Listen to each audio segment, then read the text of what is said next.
Okay, I want to talk about the symbol primitive data type. Now, this is something that was added in ES6. Previously, JavaScript had these 5 primitives. There was number, string, boolean, null, and undefined. Symbol was added so that things like objects could be iterated over.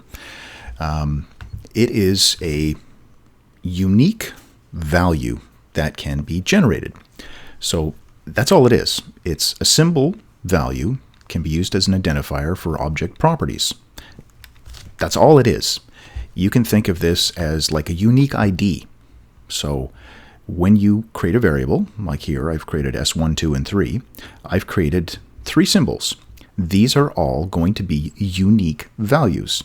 So it's a container with a unique value inside of it. So that's why it's a primitive. It doesn't have a constructor. It's not an object where you would say new symbol. You can't do that. If I tried to put new in front of this, this would fail. This would give me a syntax error. This is how you create a symbol. So it's just going to be a unique value, guaranteed to be unique.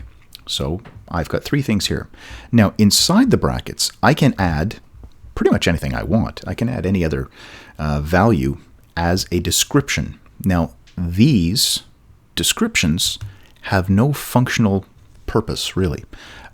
They're there for debugging purposes if you want to write it out. So here I'm going to log these 3 out. Let's start by doing that. So this is what I get when I console log out those 3 symbols. Symbol 1, 2, 3, symbol Steve, and these are just descriptions. That's all they are. Now I can create 2 symbols. Let's do this. I'm going to create 2 symbols, and I'm going to comment these ones out first, just to keep this a little shorter. If I run this again, false. So here's the proof that these things are unique. So I've got symbol comparing it to symbol. They are not the same. 3 equal signs. So are they the same object? No. This is 2 completely separate unique values. And even if I add descriptions in here, so let's say I add 42 inside each one of these. So we can put anything in there that we want. Like I said before, it's just a description. It's still not equal to each other. These things are unique. When you call symbol, you've got some unique value. So we can use these as keys for objects. We can use them as values inside of objects. There's not a lot of point to having it as a value, but as a key, as a unique identifier, yeah, might be something that you'd want to use.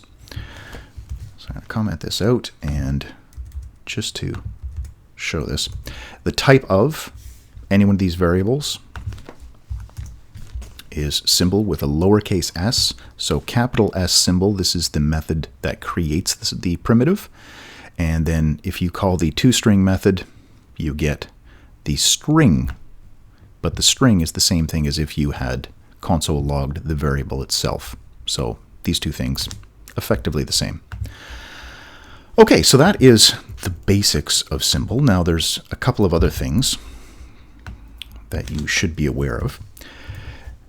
The stuff that we're putting inside here, those were the descriptions. Now there are keys. You can have actual keys that identify the symbol. If you use the method for, and then you put something inside of here, this is the key to identify the symbol. And what happens is you run this bit of code, JavaScript will look for a symbol that has this key. If it finds it, it returns it. If it doesn't, it creates the symbol with this key. So we can compare these things. Let's just do this one line. There we are. Not the same thing, because this is the description. This isn't the key.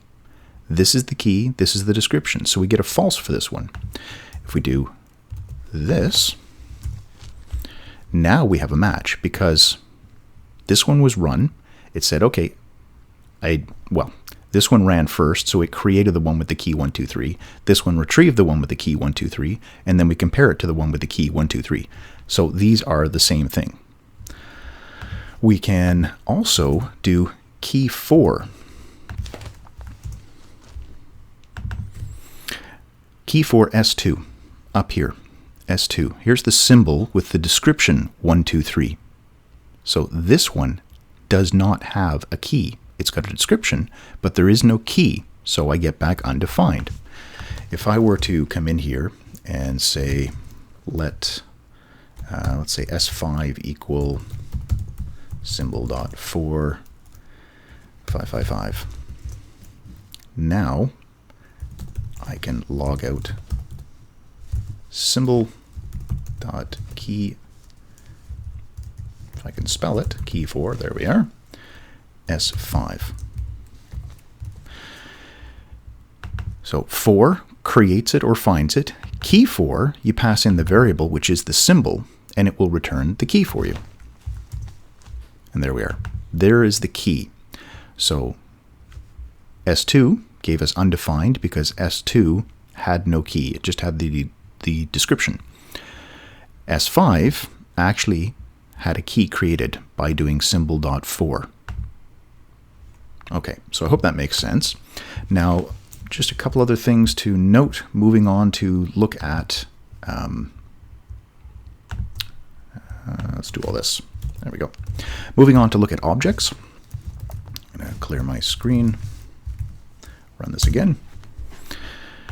So I've created an object. I've created two properties that have values. I've created another property that has a symbol as the key and assigned it a string value. And then I created another one that has the symbol as the value. This is the thing that I was saying before. Actually, these should not have commas.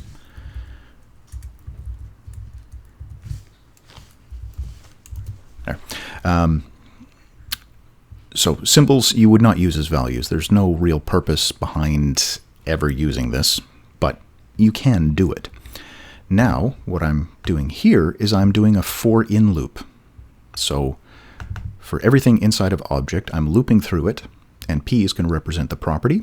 So it's going to be the key, and then obj P is going to be the value.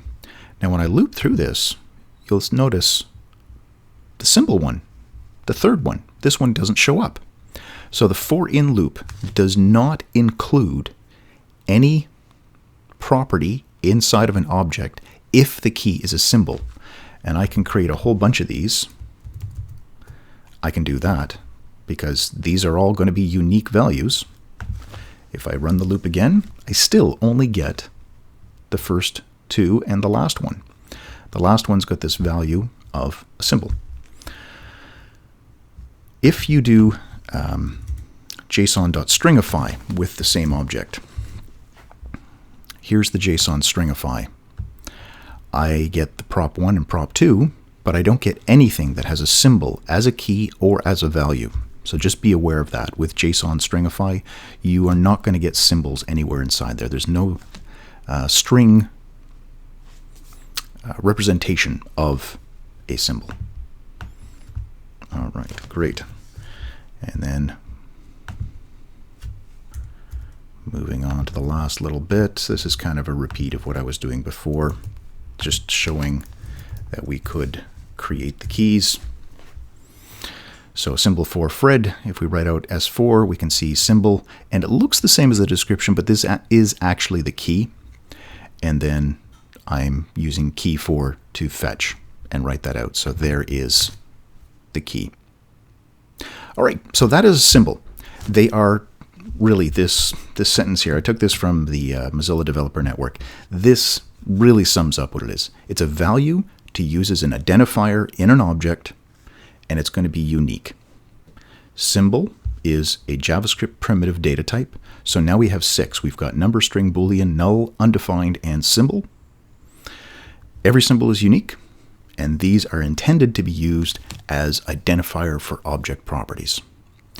They do have a connection with iterators and generators, which I'm going to get into in a future video. But for now, this is what symbols are, just so you can understand what they are. So I hope that helps you out with your understanding. I hope if you're starting to work with iterators, I hope this helps you understand a little bit of what's going on with them as well. If you have any questions, feel free to leave them in the comments. If you found this useful, please share it. And as always, thanks for watching.